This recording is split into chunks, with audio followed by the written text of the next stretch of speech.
आहे हाय घरात आहे का आलिशामध्ये आहे ना ओके मग काय करतो तुझ्या घरी जा खिडक्या लाव दरवाजे लाव आणि गल्लीतल्या सगळ्या बायकांचे भांडे तुझ्या घरात आणून असं मस्त लावून ठेव असं सगळीकडे भांडे ठेव आणि तुझ्या घरातले भांडे ठेव आणि ते जे बरणीतलं तेल आहे ना ते त्याच्यामध्ये ओतत ओतत ओतत ओतत जा सगळीकडे तेल तुला होईल ती म्हणते असं होईल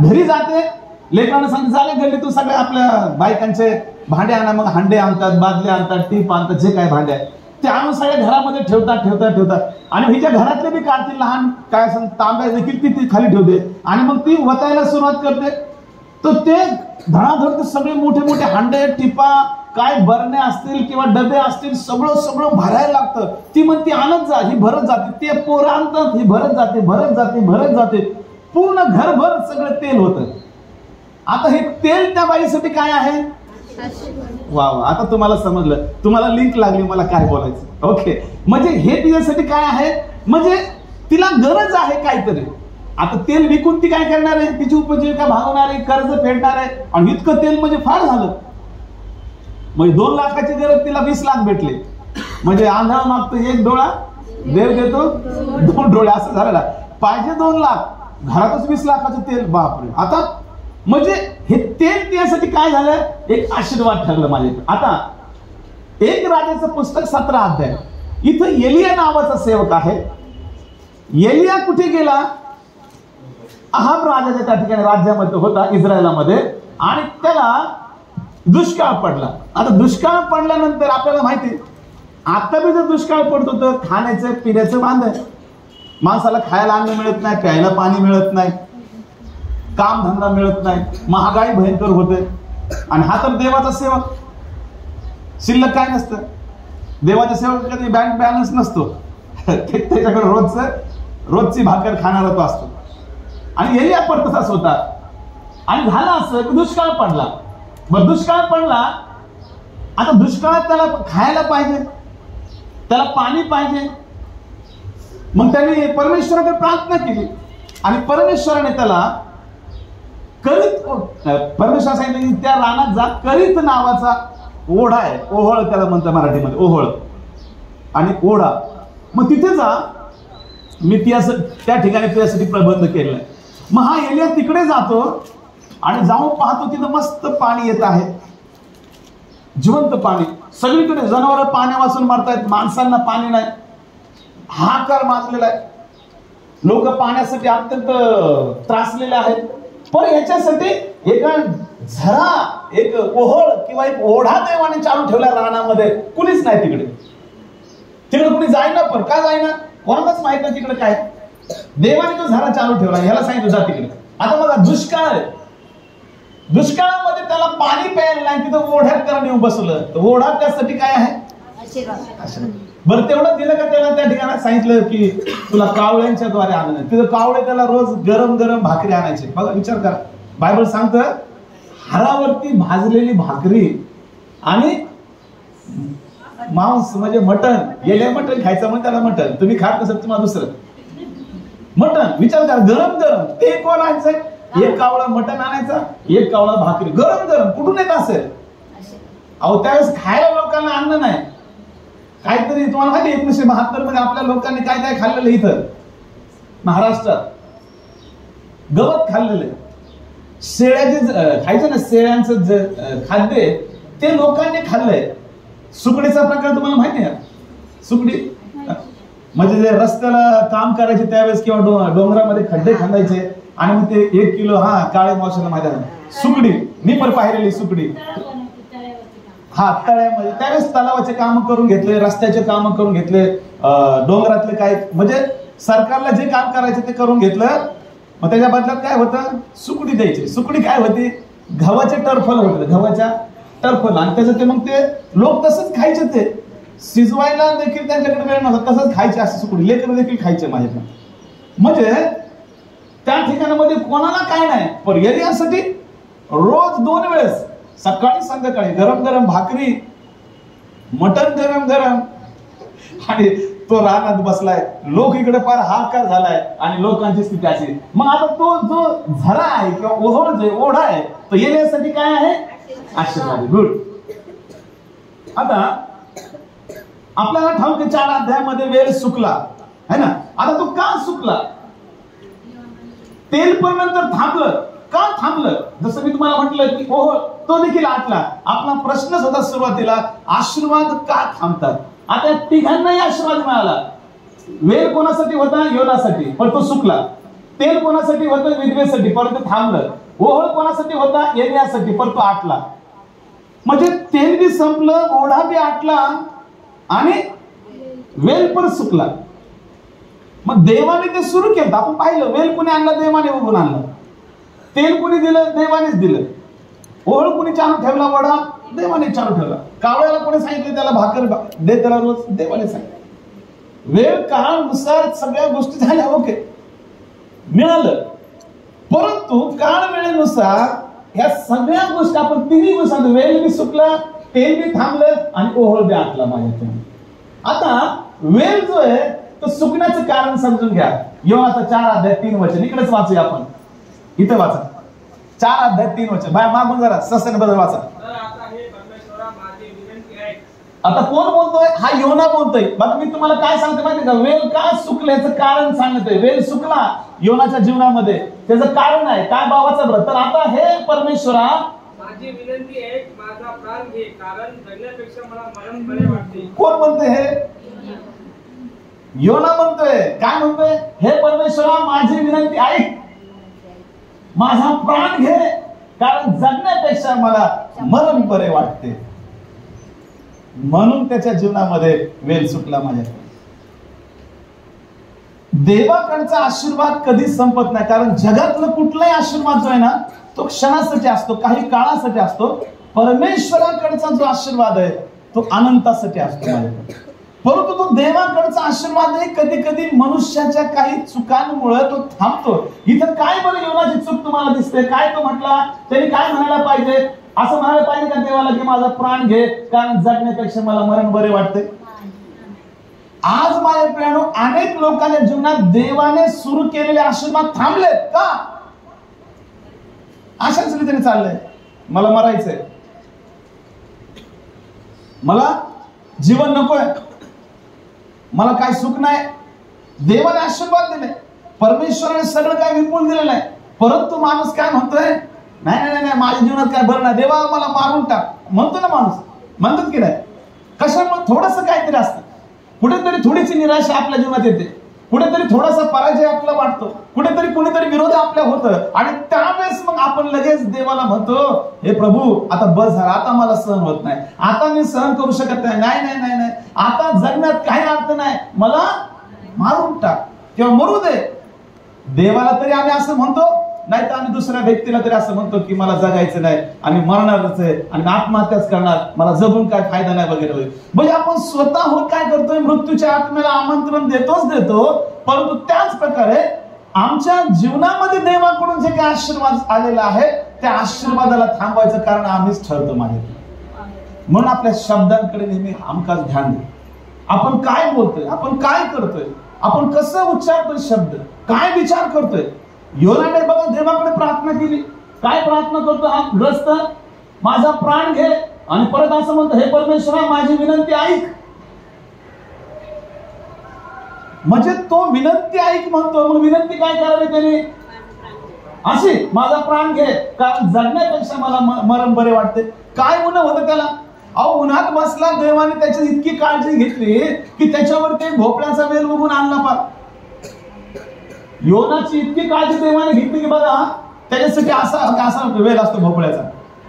तुम्ही खाता भोपळे, पण ते तिकडले भोपळे असे होते, आपल्याकडचे जरा वेगळे असतात. हे बघा किती छान ऊन होतं, कसं बसलाय. आता ऊन लागतंय का बरं केलं देवाने? म्हणजे मला सांगायचं, त्याच्या उन्हाच्या अवस्थेमध्ये इतकी काळजी घेत आहे तर बाकी किती काळजी घेतली असेल. ऊन पडलं त्याच्यावरती, त्याला ऊन लागतंय म्हणून देवाने लगेच येऊन काय केलं? वेल त्याच्यावर ऊन ठेवला. और किती ब्लेसिंग आहे, किती आशीर्वाद आहे. परंतु हा ग्रस्त म्हणतो की हे देवा माझी विनंती आहे की आता जगण्यापेक्षा मरणेच बरं, मला मारून टाक, आता जगायचंच नाही. म्हणजे देवाने इतकी काळजी घेतली तरीही हा ग्रस्त काय करत आहे, त्या ठिकाणी देवाला काहीतरी वेगळंच मागत आहे, विनंती करत आहे. आणि ह्याच कारण आहे की ह्याच्या जीवनात वेळ चुकली.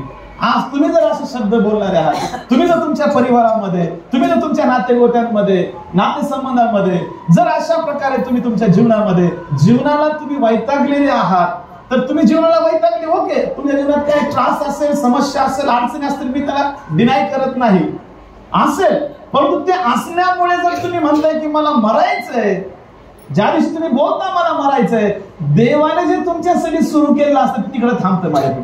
का? कारण शब्द तुम्ही काय दिला, आता मला जगायचं नाही, मला मरायचं. अनेक रीतीने आपण पाहतो, अनेक लोक जीवनामध्ये या गोष्टी करतात आणि मग थोड्या वेळानंतर त्यांची ती विचार जातो निघून मारायचा. आपण लईच त्रास आहे, पहिल्यासारखं प्रेम नाही, पहिल्यासारखी बरकत नाही, पहिल्यासारखा आनंद नाही, पहिल्यासारखं समाधान नाही, चिडचिड चिडचिड चिडचिड. काय झालं आपण आठवत बी नाही आपण त्या दिवशी काय बोललो. मग आज तुम्ही जर आठवत आहे तर लगेच आपण स्मरण करून प्रभू येशूच्या रक्तात प्रभूंनी बोललेले शब्द मी यावेळेला डिनाय करत आहे, धिक्कार करत आहे, त्या शब्दाचा प्रभाव माझ्या जीवनातून दूर होऊ दे. प्रभू परत ते माझे आशीर्वाद सुरुवात कर. 100 नाही, मी 1000% सांगतो, परत वेळ तुमच्या जीवनात आल्या वाचून राहणार नाही, परत हिरवीगार वेळ येईल. कारण परमेश्वर फार दयाळू आहे. पण तुम्ही त्या गोष्टी कबूल केल्या तर आज अनेक लोकांना माझ्या प्रणव आशीर्वाद आला, आशीर्वादामध्ये राहून कधी कधी काय होतं, घर की मुलगी काय म्हणतात त्याला, डाल बरोबर. इतके आशीर्वाद होतं, इतकं सगळं समाधान असतं, सगळं गोडी गुलाबीने असतं. मग त्याला असं वाटतं की अरे आपल्या जीवनात काय काय थ्रिल नाही, थ्रिल. लोकांना थ्रिल आवडते जीवनामध्ये, काहीतरी असं. एखाद्या बहिणीला काय वाटतं, नवरा कधीच मारत नाही, दारूही पित नाही, काय मजाच नाही जीवनात. माझी बायको आणि एकदा दुसरी एक सिस्टर होती, ती पास्टरांचीच बायको, दोघींनी मजाक मध्ये बोलत होते, आपले नवरे दारू पिले तरी बरे पण जरा चांगले राहिले. आता काय आहे, दारू पिऊन येऊन काय करतात, लाथा बुक्याने मारते, शिवाय घालते, जरा घाण बोलते, जरा मग थोडा थ्रिल वाटतंय जीवनात. आज लोकांची तशा प्रकारची काय इच्छा आहे मला सांगा, अशी इच्छा बाळगल्यानंतर कसा तो वेळ राहील जीवनामध्ये, राहील का? नाही राहणार. म्हणजे आपल्या जीवनामध्ये लक्षात ठेवा माझ्या, परमेश्वर आपला फार महान परमेश्वर आहे. योना 4:7 मध्ये म्हटलंय, दुसरा दिवस उजडला तेव्हा देवाने एक किडा उत्पन्न केला, तो त्या तुंबीला लागला, तेव्हा ती सुकून गेली. कारण त्यांनी काय म्हटलं की मला मरायचंय, मला जगायचं नाही, आणि मग लगेच किडा देवाने पाठवला. आता बघ तूच म्हणला, अनेक लोक स्वतःच्या सुखामय जीवनामध्ये त्या चांगल्या सुखमय जीवनाला हाताने वाटोळ करून घेतात. सगळं ठीकठाक असतं, थोड्या बहुत गोष्टी प्लस मायनस 19-20 म्हणतात ना, त्या सगळीकडे चालू आहेत, वादळ आहे. पण एक लक्षात ठेवायचं की मी कोण आहे, मी देवाचा निवडलेला, देवाची निवडलेली, आणि परमेश्वराने मला आशीर्वादित केलेला आहे. जर मी माझ्या शब्दाने माझे आशीर्वाद थांबवतो तर माझ्यासारखा दुर्भाग्यशाली व्यक्ती दुसरा कोणी नाही. बरं ठीक आहे, अज्ञानाने गोष्टी झाल्या असतील, पण आता तुम्हाला मी साज्ञान करत आहे, मग तुम्ही लगेच त्या गोष्टी स्मरण करून त्या गोष्टीचं खंडन करायला पाहिजे. माझ्याकडे तुमचे आशीर्वाद परत चालू होतात. अनेकदा आशीर्वाद थांबतात, याचं कारण आहे आपल्या जीवनामध्ये आपण असे शब्द बोलतो. दुसरी बाबा पाहिलं, तेल थांबलं. तेल थांबण्याचं कारण काय तुम्हाला माहिती का? इथं वाचा, वचने बघा, पाठीमागून वाचा, पौलब्रदा वाचा. सर्व भांडी भरल्यावर ती आपल्या पुत्रांना म्हणाली. बघा, ती विधवा जी आहे ना, ती काय करत होती, सगळ्या घरात भांडे, शेजारनी पाळले टीप, मोठे मोठे हांडे, ड्रम, काय डबे डुबे, तांब्या, लोटा, काय कळशी बिळ, सगळे आणले आणि भरत तिने सगळ्या घरात तेलच तेल, सगळे भांडे भरलेले आहे. मी म्हणलं की जो 2 लाखाची आता 20-25 लाखाचं तेल त्या घरात झालं. असं तेल झाल्यानंतर काय झालं, बायबल सांगतो वाचा, मला आणखी एक भांडे. सर्व भांडे भरल्यावर ती आपल्या पुत्रांना म्हणाली, काय म्हणाली, लेकरांना म्हणाली, मला आणखी एक भांडे आणून द्या. त्यांनी मला म्हटले. हा, म्हणजे ती म्हटली, बाळांना जा अजून एक भांडा आणा. ती हातात ती बरणी होती तेलाची. हा, आता एकही भांडे उरले नाही तेव्हा तेल. आता त्यांनी काय म्हटलं, त्या लेकरांनी काय म्हटलं बघ, काय म्हटलं, आता एकही भांडे उरले नाही तेव्हा तेल थांबले. जसं ते लेकर म्हटले, मम्मी आता एकही भांड उरलं नाही, जसं ते म्हटले, इथं बायबल सांगतं, तेव्हा तेल वाढायचे थांबले. नाही तर जोपर्यंत ते म्हणत नाहीत ना आता भांड नाही, जोपर्यंत भांड नाही हा शब्द त्यांच्या मुखातून येत नाही तोपर्यंत मी म्हणतो महिना नाही वर्षभर बतत राहिले असते ना अख्ख्या गावात, तरी अख्ख्या गावातले भांडे भरले असते. ज्या दिवशी शब्द वापरला काय, निगेटिव्ह थॉट्स, नकारार्थी आपल्या जीवनात बोलणं, नकारार्थी विचार आपण करणं, तिथेच तुमच्या जीवनातले आशीर्वाद थांबतात. या विधवेच्या घरात इतका भारी चमत्कार झाला, इतका अद्भुत चमत्कार झाला, जो अशक्य गोष्टी शक्य झाली. त्या ठिकाणी आम्ही पाहतो की तिच्या घरातलं तेल जे आहे, एका बरणीतलं तेल इतकं वतून वतून इतकं वाढलं, इतकं वाढत आहे की कसली ती एकदा आशीर्वाद झाली. लेकरांनी चूक केली, काय केलं, बोलले काय, आता नाही. निगेटिव्ह काय होणार नाही आपल्या जीवनात, आपण असंच राहणार आहे, मी पासच होणार नाही. लेकरं म्हणतात नाही नाही मला काही चांगलंच होणार नाही, माझ्या भविष्यात चांगलं घडणार नाही, नाही माझ्या घरात चांगलं होणारच नाही, नाही मी एक योग्यच नाही, माझ्या जीवनात बदलावच होणार नाही. म्हणजे हे जे निगेटिव्हच्या गोष्टी, जसं तुम्ही निगेटिव्ह बोलता, देवाने ऑलरेडी तुमच्यासाठी सगळे दरवाजे उघडलेले आहे. तेलच तेल तुमच्या जीवनात आहे, आशीर्वादच आशीर्वाद तुमच्या जीवनात आहे. परंतु होतं काय, तुम्ही कधीतरी निगेटिव्ह बोलता, काहीतरी परिस्थितीच्या अनुषंगाने, काहीतरी कुठेतरी काहीतरी चुकीचं घडतं आणि तिथं तुम्ही लगेच निगेटिव्ह गोष्टी बोलायला सुरुवात. आणि निगेटिव्ह बोललं की देवाकडून येणार जे झरा आहे, स्टॉप. तिथं आपण काय वाचलं, इथं बघा स्पष्ट लिहिलेलं आहे, आता त्यांनी म्हटले आता एकही भांडे उरले नाही, तेव्हा तेल वाढायचे थांबले. तोपर्यंत हातात फक्त बरणी आणतात वत्ती, आणतात वत्ती, घरात तेल तेल तेल, ड्रम मध्ये वतत तेल, हांड्यात तेल, रांजणामध्ये तेल, हौदामध्ये तेल, पिठाचा डबा खाली करून ठेवला त्यात तेल, पाण्याची कळशी खाली गेली त्याच्यात तेल. बत्तीच्याच घरात बघा, आजूबाजूच्या मावशी काकी दादी नानी चुलती मालती सगळ्यांचे भांडे आणले, अख्ख्या घरात भांडे ठेवले, सगळीकडे तेल तेल तेल. जोपर्यंत ती बघती तोपर्यंत तिने काय म्हटलंय, बाळांना अजून एक आणा रे, भरपूर तेल झालंय. पण शेवटी माणसाला वाटतं ना अजून पाहिजे, अजून पाहिजे, अजून एक आणा. लेकरं म्हणतायत की मम्मी मग जसं त्या ठिकाणी ते म्हणले की आता अजून एकही भांडे शिल्लक नाही, तेल थांबलं. मग जसं ते निगेटिव्ह गोष्टी आपल्या जीवनामध्ये असतात माझ्याकडे, आपण म्हणतो की नाही होणार, आपण म्हणतो की नाही जमणार, आपल्याच्याने होणार नाही, आपल्याच्याने करणार नाही, आपलं काय होणार नाही, आपल्याला जमणार नाही. हे जे निगेटिव्ह गोष्ट आहे, देवाची इच्छा आहे की तो तुम्हाला शून्यातून निर्माण करायची, त्याची इच्छा आहे माझ्याकडे. तुम्ही काहीतरी चांगले आहात म्हणून तुम्हाला चांगलं त्याला बनवायचं नाही, देव चांगला आहे म्हणून त्या तुम्हाला वाईट जर असलं तुमच्यातून त्याला चांगलं करायचं. तुम्ही कमजोर असताना तुम्ही म्हणा की हे उचलणारच नाही मला, हो नाही उचलणार तुमच्या ताकदीनुसार, पण देवाला तुमच्यातून त्याची ताकद प्रकट करायची. न उचलणारी गोष्ट ती उचलून ठेवणार आहेत अशी. हालेलुया. न उचलणारे उचलून ठेवणार, कोणाच्या बळावर, परमेश्वराच्या बळावर. पण त्यासाठी तुम्ही बोललं पाहिजे, हो मी उचलणार. अरे नाही तुझी ताकद त्याची ताकद नाही, ते फार जड आहे, येशूच्या नावात उचलणार. बघा तिथे तुमचे आशीर्वाद सुरू राहतात, तेल वाढायचं चालूच राहतं, ते बंद होत नाही. बंद कोण केलं, त्यांनीच बंद केलं का, निगेटिव्ह बोलले.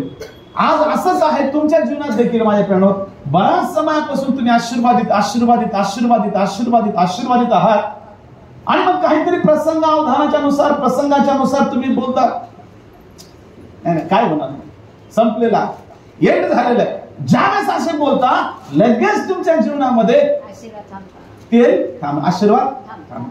मग आपल्याला थोड्या दिवसानंतर कळतं, आपण भानावर येतो. आता ओके आपला राग गेलेला असतो, आपले विचार जरा ठीक झालं, अरे पण ते पहिल्यासारखं नाही. आता तेल नाही घरात, तेल म्हणजे आनंद, किती तेलामध्ये किती चमकपण आहे बघ. आता पहिल्यासारखं घरामध्ये हे नाही, जीवनात ते नाही, आपल्या कामामध्ये तसं नाही, आपल्या जॉबमध्ये हे नाही, आपल्या कामाच्या ठिकाणी प्रवासामध्ये सगळीकडे नुसतं आपल्याला टोचून झाल्यासारखं वाटतं. म्हणजे नको नकोसं खरं खरं व्हायला लागतं. त्या दिवसापेक्षा जास्त मग अजून माणूस निगेटिव्ह बोलतो, मग अजूनच ते थेंब बी नाही पडणार आहे, काहीच पडणार आहे, अजूनच मागे जातं. पण तुम्हाला जर या गोष्टीचा अनुभव आहे, आज तुम्हाला मुख आहे की प्रभू जे निगेटिव्ह नकारात्मक रीतीने मी जे काय बोलून माझ्या जीवनातले आशीर्वाद मी थांबवलेले आहे, आताच्या या क्षणाच्या मागे जे काय नकारार्थ मी बोललेला आहे, त्या प्रत्येक नकारार्थी शब्दाचा प्रत्येक वाईट प्रभाव येशूच्या रक्तात मी नाहीसा करत आहे. तुमचं तेल परत सुरू होईल माझ्याकडे. बोला हालेलुया, बोला हालेलुया. बायबल सांगतं 2 राजे 4:6. तर त्यांनी म्हटलं ना की आता एक बी भांडण आहे की तेल वाढायचं थांबलेलं आहे. तिसरी बाब, ओहळ आटण्याचं कारण, म्हणजे ओढा आटण्याचं कारण काय ते लक्षात द्या. 1 राजे 17:1. आता एलिया कुठे माहिती का, त्या ओढ्याच्या जवळ आहे. तिथं मस्त दगड ठेवलाय, झोपतो. वेळ झाली की कावळे काव काव काव काव काव करतात. हाय झाली 6 वाजले, जेवायची वेळ झाली, आले हातात भाकर, अशी इतकी जण भाकर. ओहळातलं पाणी घेतो, चूळ भरतो, हात धुतो, ती भाकर घेतो. दुसरा कावळा येतो, त्या भाकरीवरती काय ठेवतो, मांस म्हणजे मटन चिकन काय त्याला पाहिजे. मग तो तिला जेवण करतो सकाळ संध्याकाळ. पण तो ओहळही आटला, कावळे बंद झाले का, याचं कारण इकडे आहे. वाचा. एलिया तिसबी हा गिलाद येथील उपरा बनून राहणाऱ्यापैकी एक होता. तो आवाज म्हणाला, इस्रायलचा देव परमेश्वर ज्याच्या हुजुरास मी असतो त्याच्या जीविताची शपथ लावून सांगतो की 3 वर्ष आता एकदा त्यात दहीवर अथवा पाऊस पडला नाही. हे सर्व माझ्या सांगण्याप्रमाणे होईल. हे कोण बोलतोय? एलिया बोलतो. काय बोलतो?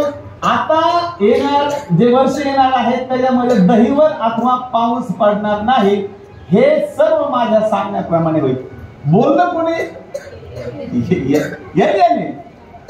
एलियाने बोललं की आता पाऊस येणार नाही, दहीवर पडणार नाही, दुष्काळ पडणार आहे. बोलला एलिया.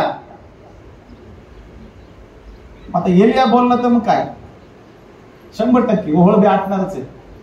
आपण काय बोलतो हे फार इम्पॉर्टंट आहे. आपण बोलण्याची आपली शैली, बोलण्याचा आपला मोटिव्ह, आपला उद्देश हा फार इम्पॉर्टंट. आणि म्हणून जसं एलियाला परमेश्वराने पाठवलं की जा त्या करीत ओहळापाशी, सगळीकडे ऊन आहे, सगळीकडे अत्यंत म्हणजे पाणी नाही किंवा उष्णता आहे, जेवायला नाही, पण त्याला पाठवलं आणि तो गेला तिकडे. त्याला सकाळ संध्याकाळ कावळे, एक चित्र सकाळचं एक चित्र संध्याकाळचं, सेम भाकरी मांस, भाकरी मांस, प्यायला पाणी आहे. लोकांना खायला अन्न नाही, प्यायला पाणी नाही.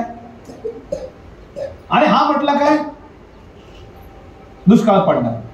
दुष्काळ पडणार आहे म्हणताच मग बायबल सांगतं, माझ्या प्रेरणा या ठिकाणी म्हटलेलं आहे 1 राजे 17:7. काही दिवसांनी ओहळ आटून गेला कारण त्या देशात पर्जन्यवृष्टी झाली नाही. का बरं पर्जन्यवृष्टी झाली, मला कोणतरी सांगेल का, का नाही झाली? दुष्काळ, दुष्काळ कोणामुळे पडला समजतंय ना, की एलियामुळे दुष्काळ पडला. आणि बायबल सांगते की पर्जन्यवृष्टी झाली नाही म्हणून तो ओहळ आटला, म्हणून तो झरा आटला.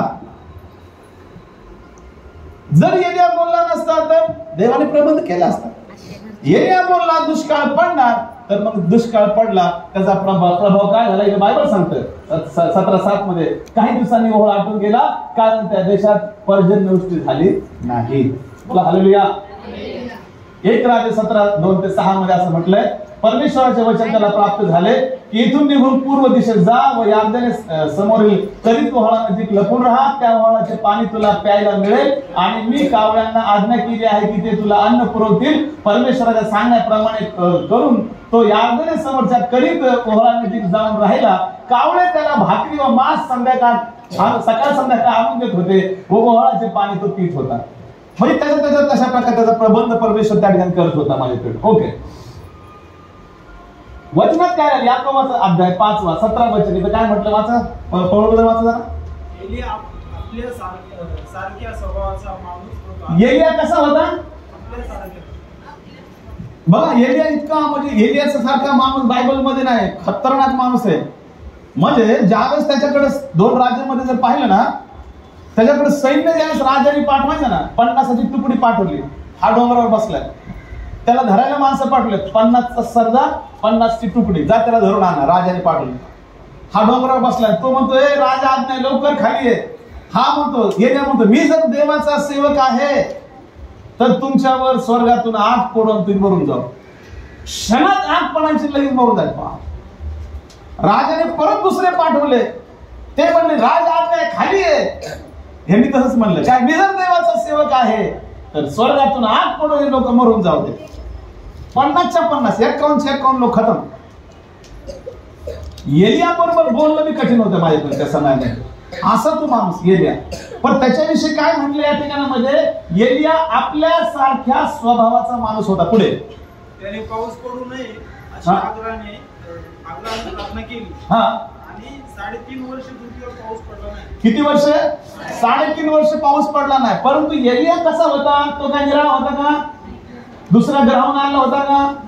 तो आपल्यासारखा एलिया आपल्या सारख्या स्वभावाचा माणूस होता. वचनात स्पष्ट लिहिलं.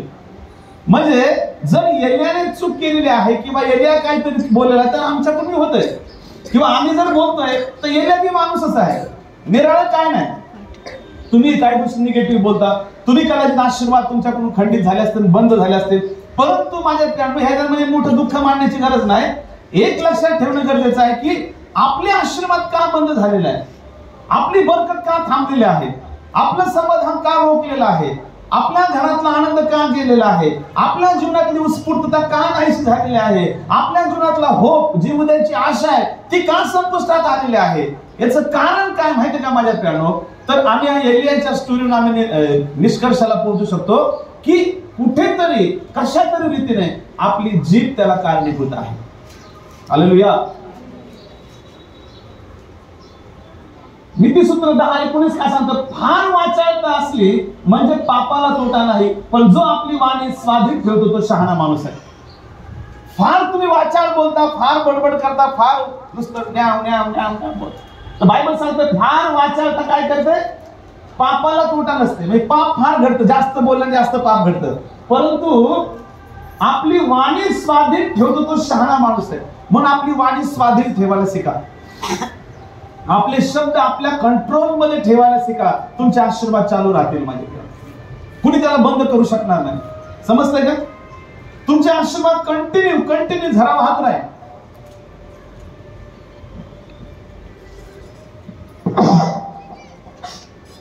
तुमच्या आशीर्वादाचा जो वेल आहे तो हिरवागार राहील.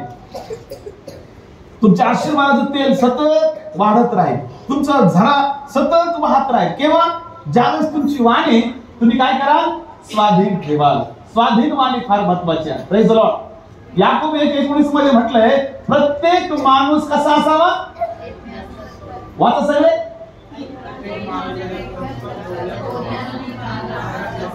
काय म्हटलंय? प्रत्येक माणूस. ते तुम्ही आले का नाही? का तुम्ही नाही? दयासागर प्रार्थना होत्या लोकांसाठी नाही. प्रत्येक माणूस म्हटलंय. प्रत्येक माणूस कसा असावा? ऐकण्यास तत्पर, बोलण्यास धीमा आणि रागास मंद. ऐकण्यास तत्पर आणि बोलण्यास धीमा. आपण बोलण्यात कसे आहोत? तत्पर. एकदम खटाखट. काय करायचं? तत्पर म्हणजे बोलायला काय ब्रेकच नाही आणि ऐकायला धीमे, मग ऐकत नाही. इथं बायबल सांगते की प्रत्येक माणूस कसा असावा? ऐकण्यास तत्पर असावा. म्हणून मी हमेशा म्हणतो की आम्हाला 2 कान दिले. काय दिले? जास्त ऐकायसाठी. एकच तोंड दिलं. काय दिलं? कमी बोलायसाठी. म्हणजे 2 तोंड दिले असतं मग आम्ही म्हणलं असतं किंवा 2 तोंड दिलेत नाही आम्हाला जास्त बोलायचं. एकच तोंड दिलं आणि 2 कान दिले म्हणजे कमी बोला आणि जास्त ऐका. ह्याच्यात फायदा आहे. सुखी होणार, आशीर्वादित होणार. तुमचे आशीर्वाद रोखणार नाही. तुमचे आशीर्वाद झरे कंटिन्यू चालू राहतील माझ्याकडून बोलण्याच्या द्वारे. एलिया बोलला ना दुष्काळीवर म्हणून झरा आटला. ते लेकरं बोलले ना आता संपले मग मी भांडे, मग ते आटलं, थांबलं. बरोबर ना? योना बोलला ना मला मरायचंय. हालेलुया. म्हणजे प्रत्येक माणूस कसा असावा? ऐकण्यास तत्पर, बोलण्यास धीमा, रागास मंद असावा. ओके. प्रत्येक मनुष्य जो आहे कसा असा बायबल मध्ये सांगते त्यांनी ऐकायला तरी कसा असायला पाहिजे? तत्पर असायला पाहिजे.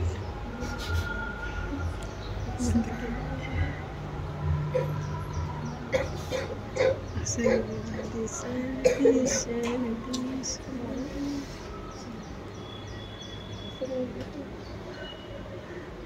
The Lord.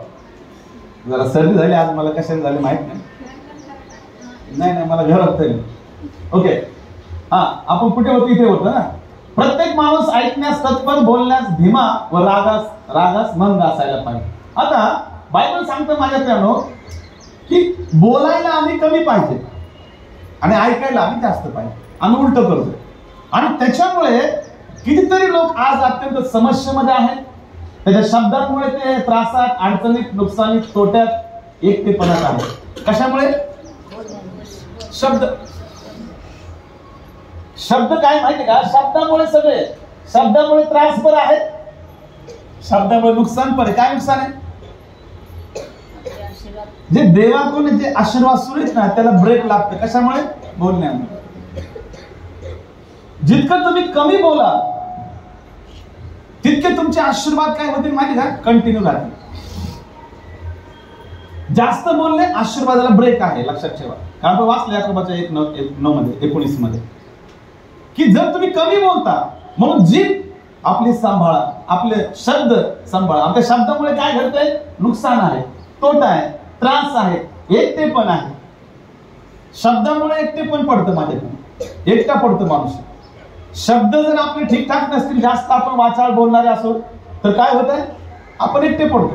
आपला कोणी विचारणार नाही, आपल्याला कोणी जीवनामध्ये ऍप्रिशिएट करणार नाही. आपल्या जीवनामध्ये आपण जवळच्या व्यक्तीला बी आपण हरवू शकतो. कशाने? शब्दाने. जवळचा व्यक्ती आपला जोडीदार काय आहे? देवाने दिलेला आशीर्वाद.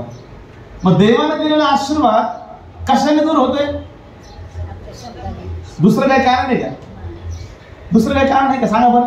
नवरा बायकोन मधल्या वाद दुसरं काय कारण आहे? एकच कारण आहे. काय? म्हणून शब्दांना आपण सांभाळणं गरजेचं आहे. बायबल असं सांगतं माझ्या प्रियानो,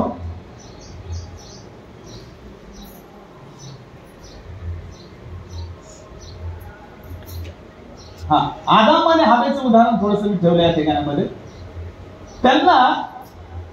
त्यांच्यासाठी माझ्या प्रियानो आपण पाहतो की त्यांना एक वेळ, त्यांनी जे करायचं नाही ते केलं. बरं केलं, झालं, होऊ शकतं. प्रत्येक माणूस चुकू शकतो. त्यांनी जे नाही करावं ते केलं. म्हणजे फळ खायचं ते नाही खायचं ते खाल्लं. बरं खाल्ल्यानंतर मग ज्यावेळेस परमेश्वर त्यांना बागेमध्ये भेटायला आला, उत्पत्ती 3रा अध्याय,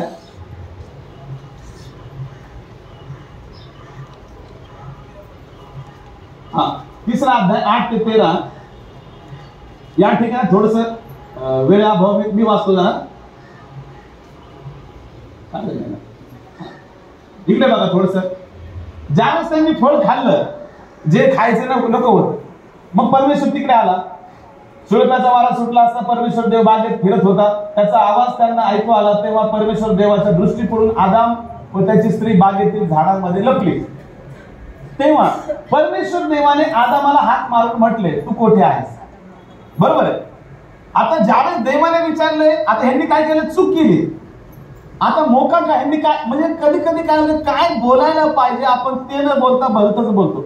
योनाने काय प्रार्थना करायला पाहिजे होती, त्याने वेगळीच प्रार्थना केली.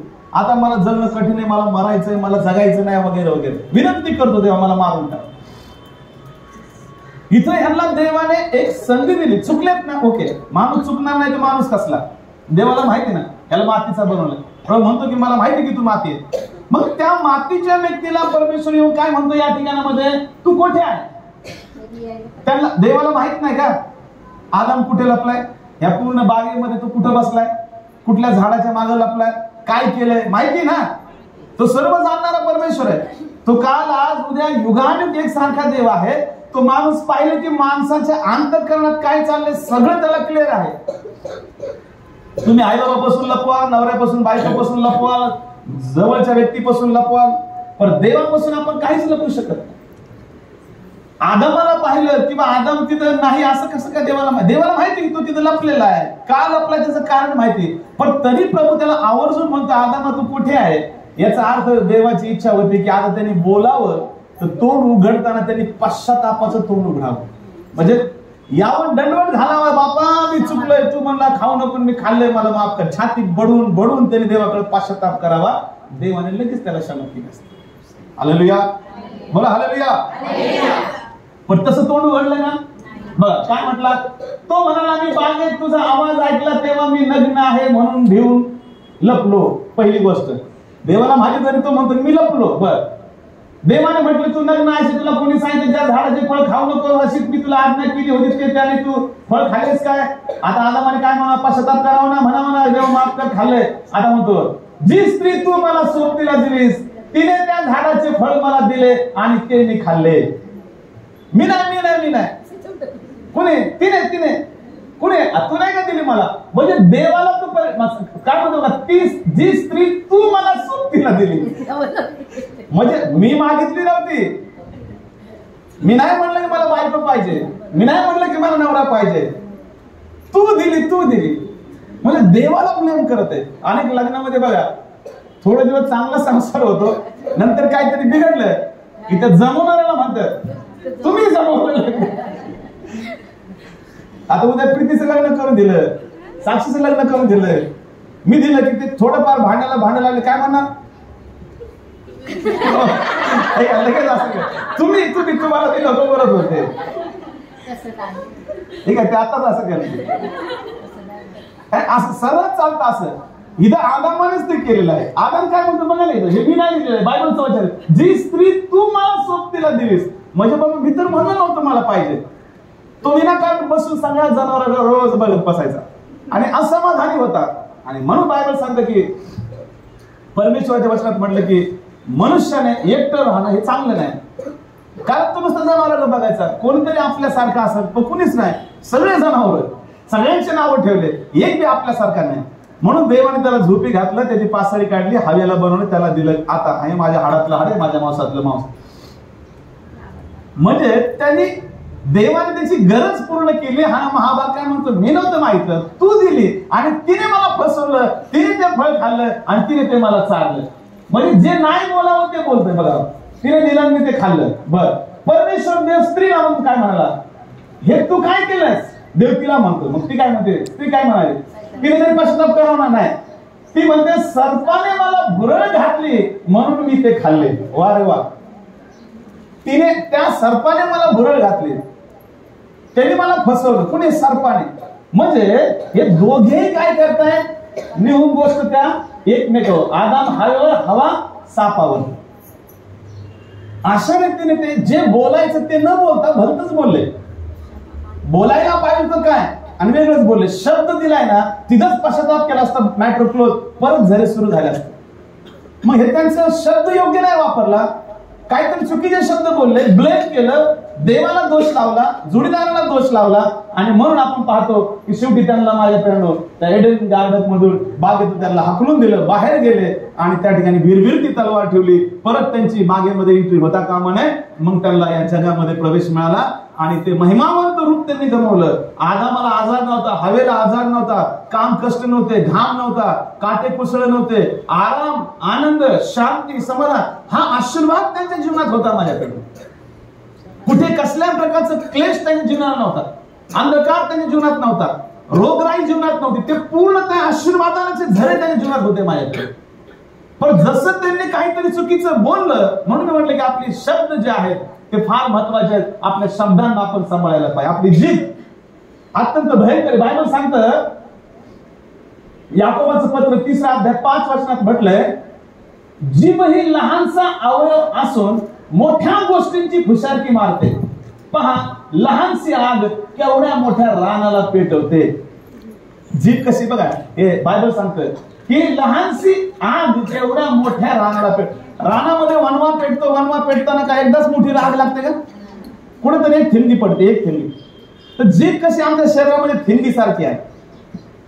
थोडस कुठलं रिलेशन, कुठलीही गोष्ट बोलण्यात बिघडून जाते माझी. आग म्हटलेलं आग, आणि आग काय करते, बर्बाद करते. तर म्हटलं केवढ्या मोठ्या रानाला ती पेटवते. विचार करा, याकोबाचं पत्र 3रा अध्याय 6 वचनात म्हटलंय, जीभ ही आग आहे. कशी आहे? बोला, काय आहे? आग आहे ती, आणि तिचे भुवन भवन आहे. आपल्या अवयवात सर्व शरीर अमंगळ करणारा अवयव जीभ आहे. ती सृष्टीचे चक्र पेटविणारी आणि नरकाने पेटवलेली अशी आहे. जीभ कशाने पेटवलेली? कशाने पेटवलेली?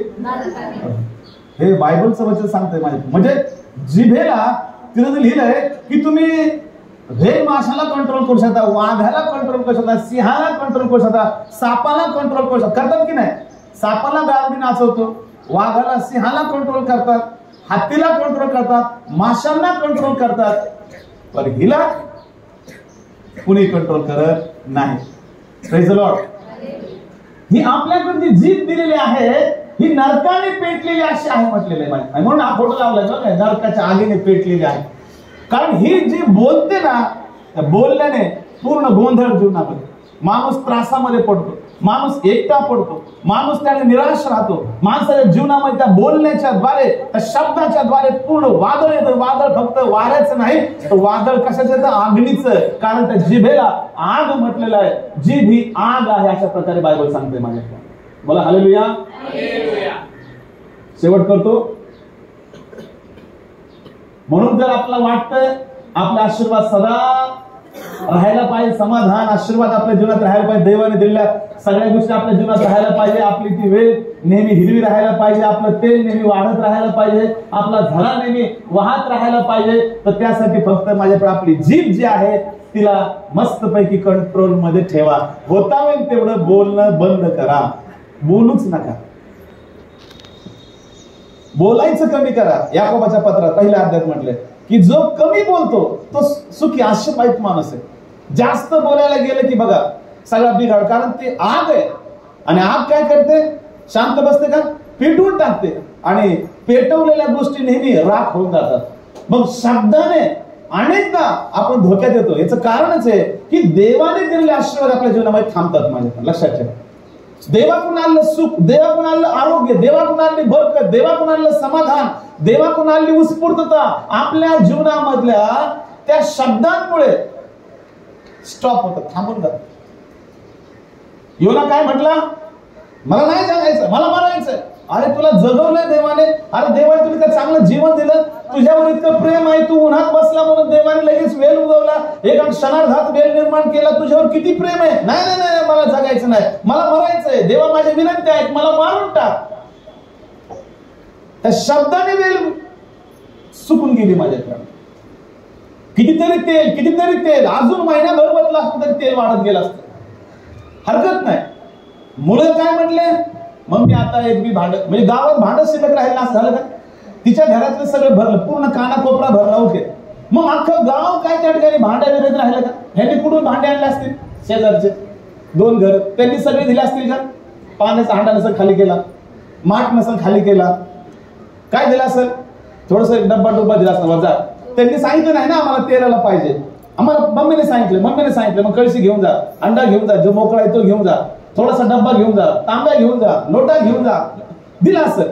पण हे काय म्हटले? मम्मी, त्यांना कंटाळा असं एवढं घरभर भांडे जमा केले, जाऊ का आता? नाही आता भांडे, स्टॉप, थांब. समजतंय का? म्हणजे आम्ही काय बोलतो, आमच्या जिभेवर आमचं नियंत्रण, आमचं कंट्रोल जर असेल, आमच्या आशीर्वादांवर आमचं कंट्रोल आहे. नाही, ओहळ आटण्याचं कारण जीभ, तेल थांबण्याचं कारण जीभ, वेल वाळवण्याचं कारण पर जीभ. मग आता तुमच्या जीवनात काय वाळलंय, काय सुकलंय, काय थांबलंय, काय आटलंय, तुम्ही तुमचं बघा. माझं काम आहे मी सांगायचं. जर तुम्हाला ती परत सुरू करायची, तुमची वेल परत, तुमची वेल हिरवीगार व्हायची, परत तुमचा झरा चालू व्हायचा, परत तुमचं तेल चालू व्हायचंय, काही मोठा अभ्यास नाही. हिला फक्त कंट्रोल करा. बायबल काय सांगते या ठिकाणी? शेवट वचन वाचतो, स्तोत्र संहिता 39:1. मी म्हणालो की आपल्या जिभेने पाप करू नये, म्हणून आपल्या चाल चलवणुकीस जपेल. माझ्या समोर दुर्जन आहे तोपर्यंत मी आपल्या तोंडाला लगाम घालून ठेवी. बस एवढंच करायचं. आपली जीभ कधी सुटते? कधी सुटते? माझ्या समोर दुर्जन, म्हणजे आपल्या दृष्टीने तो दुर्जन आहे, वाईट माणूस आहे. चांगला असलं तरी आपल्याला राग आलाय ना, तो आपल्यासाठी दुर्जन आहे, आपल्यासाठी वाईट आहे, आपला विरोधी. मग दावीद काय म्हणतो या ठिकाणामध्ये, प्रभू मला इथपण ही गोष्ट समजली की माझ्या समोर दुर्जन आहे तोपर्यंत मी आपल्या तोंडाला लगाम घालून ठेवेन. प्रभू माझे आशीर्वाद मात्र चालू ठेव. मग तुमचे आशीर्वाद तुम्हाला चालू ठेवायचे का? तयार आहात मग? मग काय करणार आजपासून? लगाम लगाम लगाम घालायचे, कुलूप लावायचं, फेकून नाही द्यायचं, आपलं परत स्तुतीसाठी उघडायचं, लक्षात ठेवायचं. याचा उभे राहा, प्रार्थना करू. काय तुमचे आशीर्वाद थांबलेले आहेत का माझ्या प्रियानो? जर आशीर्वाद थांबलेले असतील